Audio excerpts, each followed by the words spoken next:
Melalui pembacaan kita saat ini, kita akan bersama-sama merenungkannya dalam satu tema, yaitu kematian adalah sebuah perpisahan. Kematian adalah sebuah perpisahan. Keluarga jemaat yang dikasihi Tuhan, perpisahan adalah sebuah peristiwa yang pasti akan dialami oleh setiap orang, kapan dan dimanapun kita berada. Siapapun kita, tidak ada yang bisa menghindari yang namanya perpisahan. Karena itu, perpisahan adalah bahagian yang tidak terpisahkan dari hidup kita selaku manusia. Ada pepatah mengatakan, di mana ada pertemuan, di situ ada perpisahan. Ada banyak hal, ada banyak faktor yang membuat kita berpisah dengan orang-orang yang kita kasihi. Kita berpisah karena pendidikan. Anak-anak kita harus meninggalkan orang tua untuk melanjutkan pendidikan di tempat yang lain. Kita berpisah karena pekerjaan, anak-anak, suami, istri, berpisah dengan orang tua atau keluarga karena pekerjaan di tempat lain. Kita berpisah karena tempat domisili, berpisah dengan orang tua atau keluarga karena kita melanjutkan atau berada di tempat yang berbeda.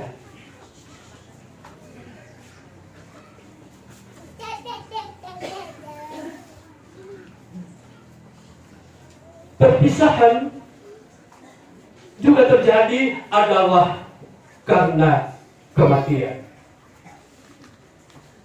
Suami, istri, saudara, orang tua, nenek, anak-anak harus pergi karena Tuhan yang mengambilnya. Karena Tuhan yang memanggilnya untuk menghadap kembali dengan Sang Pencipta. Nah, itulah hidup kita. Ada banyak hal yang membuat kita berpisah. Bagaimana perasaan kita saat kita mengalami yang namanya perpisahan dengan orang-orang yang kita kasihi? Apapun bentuknya, perpisahan semua akan membawa kita kepada kesedihan. Perpisahan akan membawa kita kepada rasa rindu yang ditandai dengan tetesan air mata. Tapi jangan bilang kalau ada yang tidak menangis, kalau berpisah berarti tidak sedih. Banyak orang yang tidak menangis tapi dalam hatinya luar biasa kesedihan yang dialaminya. Apalagi yang namanya terpisah karena kematian, selain kita sedih, selain kita berduka, bahkan perpisahan karena kematian membuat kita lemah, membuat kita tak berdaya. Ya, perpisahan ya karena kematian, ya saya biasa istilahkan perpisahan yang paling kejam.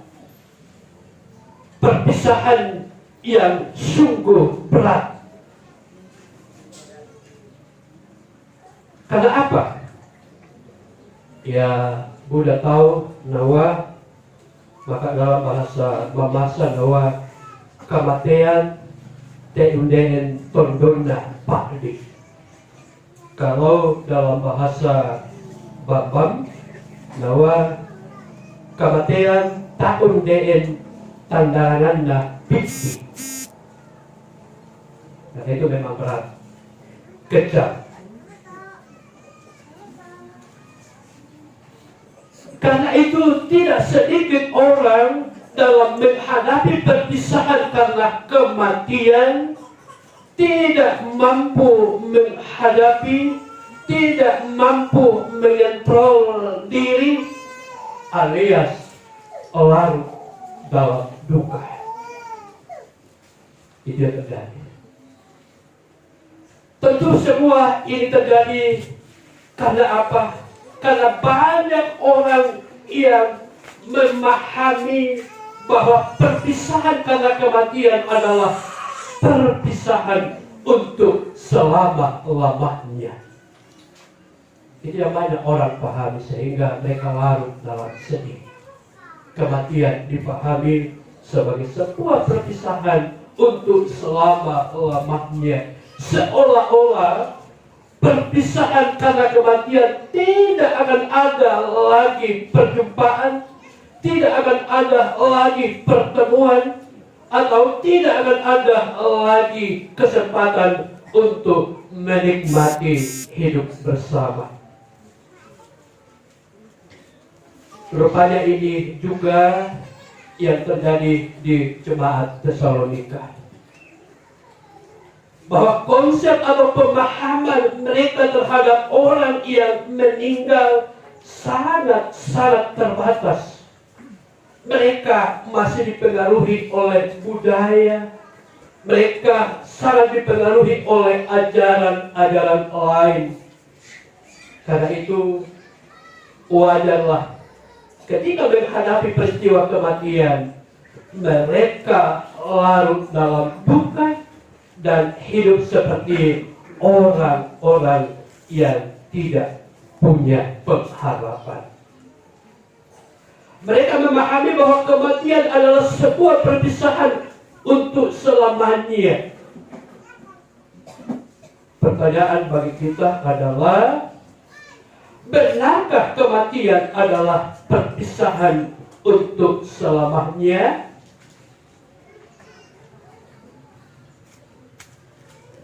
Seperti yang dipahami oleh banyak orang dan juga yang dipahami oleh jemaat yang di Tesalonika. Dalam pembacaan kita, Rasul Paulus mau meluruskan pemahaman ini. Paulus mau menjelaskan pemahaman ini yang dikaitkan dengan ajaran akhir zaman atau kedatangan Yesus kedua kalinya. Rasul Paulus menjelaskan bahwa ketika bunyi sangkakala Tuhan Yesus akan turun dari surga, lalu akan membangkitkan mereka yang sudah meninggal di dalam Tuhan.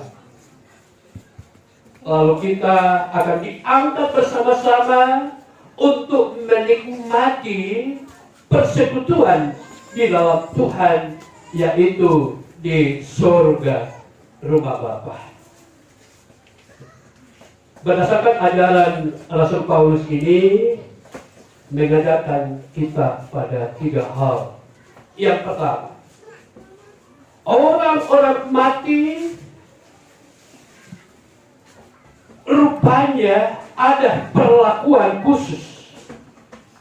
Rupanya ada perlakuan yang sangat istimewa ketika Tuhan Yesus datang. Yesus datang bukan untuk pertama memperhatikan orang-orang yang masih hidup, tetapi Yesus pertama dan utama mereka akan memperhatikan dan menjamah bagi mereka yang sudah meninggal, yaitu Yesus akan membangkitkan mereka. Nah, itulah yang kita bahasakan, ada perlakuan khusus, ada perlakuan istimewa oleh Yesus bagi mereka yang sudah meninggal. Mereka akan dibangkitkan. Kedua, kita akan dianggap secara bersama ke surga rumah Bapa. Bukan hanya kita yang masih hidup, tetapi kita akan dianggap bersama-sama dengan orang-orang yang sudah mendahului kita, karena mereka sudah dibangkitkan oleh Kristus. Lalu yang ketiga, di balik kematian akan ada persekutuan yang akan kita alami ketika Tuhan Yesus datang kembali. Karena itu Paulus mengajarkan kita bahwa mari kita terus hidup dalam pengharapan iman.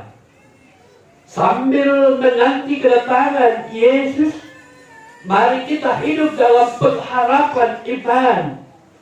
Karena akan ada saatnya bahwa di balik kematian ini kita akan kembali dipersekutukan. Kita akan kembali menikmati hidup bersama dengan orang-orang yang telah mendahului kita. Keluarga, jemaat yang dikasihi Tuhan, seperti yang saya katakan tadi bahwa dalam sepanjang acara duka, mulai dari hari pertama sampai saat ini adalah masa yang tersulit bagi kita. Karena apa? Berat rasanya untuk melepaskan orang tua kita. Kita masih mau hidup bersama. Kita berada dalam masa sulit karena kita mau hidup bersama-sama dengan orang tua kita. Dan mungkin ada yang memahami bahwa tidak akan pernah lagi saya akan menikmati persekutuan dengan orang tua. Tetapi melalui firman Tuhan saat ini, kita akan dikuatkan, kita akan dihiburkan, kita akan diberi semangat bahwa mari kita merelakan kepergian orang tua kita. Karena kematian tidak akan pernah kita bisa hindari dalam hidup ini, kapanpun dan dimanapun kita berada. Yang pasti bahwa di balik kematian ini bukan perpisahan untuk selamanya, tetapi hanya untuk sementara. Ketika Tuhan Yesus datang, orang tua kita, suami, nenek, papa tua yang telah mendahului kita akan dibangkitkan Yesus, lalu kita akan bersama-sama diangkat ke surga rumah Bapa dalam menikmati yaitu hidup yang baru di dalam Yesus. Ada beberapa hal yang menjamin persekutuan kita dengan Tuhan, atau ada beberapa hal yang akan menjamin terciptanya persekutuan baru ketika Tuhan Yesus datang. Yang pertama, di saat almarhum menghembuskan nafas terakhir, almarhum masih setia memegang teguh imannya kepada Tuhan Yesus. Itu berarti ia meninggal dalam Tuhan. Karena meninggal dalam Tuhan, jaminan bahwa ia akan mengalami, menikmati yaitu kebangkitan di dalam Tuhan. Yang kedua, sebelum menghembuskan napas terakhir, almarhum sempat memurnikan hidupnya melalui pengakuan dosa di hadapan Tuhan. Hari Rabu pagi kami melakukan perkunjungan terakhir bagi almarhum di rumah sakit. Sebelum saya berdoa bagi almarhum menyampaikan kepada kami bahwa saya sudah mengakui segala dosa di hadapan Tuhan, Pak Pendeta. Baik yang dilakukan, baik yang disadari maupun yang tidak disadari. Apa yang dilakukan oleh almarhum sekali lagi menjadi jaminan bagi kita bahwa ketika Tuhan Yesus datang, kita akan mengalami persekutuan kembali di dalam Tuhan. Lalu yang ketiga, selama menanggung beban karena penyakit selama, mudah-mudahan tidak salah perhitungan saya, selama 9 bulan, almarhum tidak pernah putus asa, apalagi keberatan atau bersungut-sungut kepada Tuhan, tetapi justru melalui pergumulannya ia setia datang kepada Tuhan. Dan setiap kami datang berkunjung, almarhum menyambut kami dengan penuh sukacita untuk menerima doa pelayanan yang dilakukan oleh para hamba-hamba Tuhan. Lalu yang keempat, selama hidupnya ia setia mengabdikan diri pada pelayanan Tuhan. Ini sudah jelas dalam riwayat hidupnya. Ada lebih 10 tahun menjabat sebagai majelis jemaat, lalu terakhir ia menjabat sebagai FBC jemaat. Lalu yang kelima, almarhum tidak membeda-bedakan orang, apakah itu agama atau suku. Mulai dari hari pertama, banyak orang yang datang untuk melayat. Dan saya melihat dengan mata kepala saya bahwa banyak teman-teman muslim yang datang mulai hari pertama sampai hari ini. Ini menunjukkan kepada kita bahwa selama hidup almarhum tidak membeda-bedakan orang.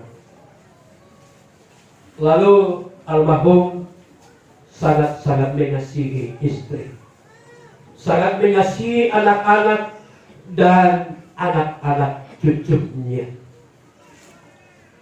Lalu yang terakhir yang saya catat di sini bahwa selama hidup almarhum, kepedulian sosialnya terhadap berbagai masalah di tengah masyarakat itu begitu tinggi.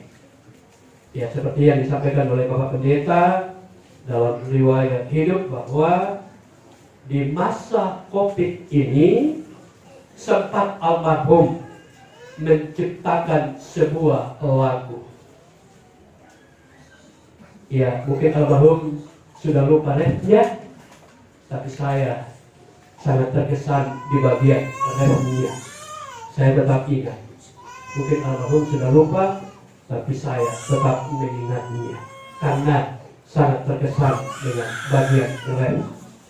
Di bagian ref itu, almarhum mengajak semua masyarakat, mari kita setia melakukan protokol kesehatan.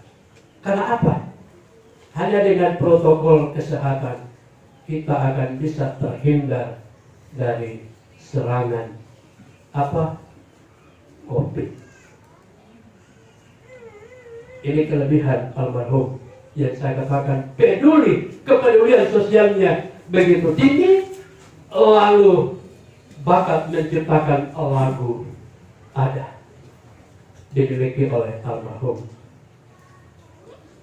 Ketika kami rapat terakhir untuk panitia hari ulang tahun jemaat yang ke-50 nanti, salah satu yang kami bahas adalah kalau boleh kita akan bisa menciptakan lagu mas sebelum hari ulang tahun jemaat ke-50.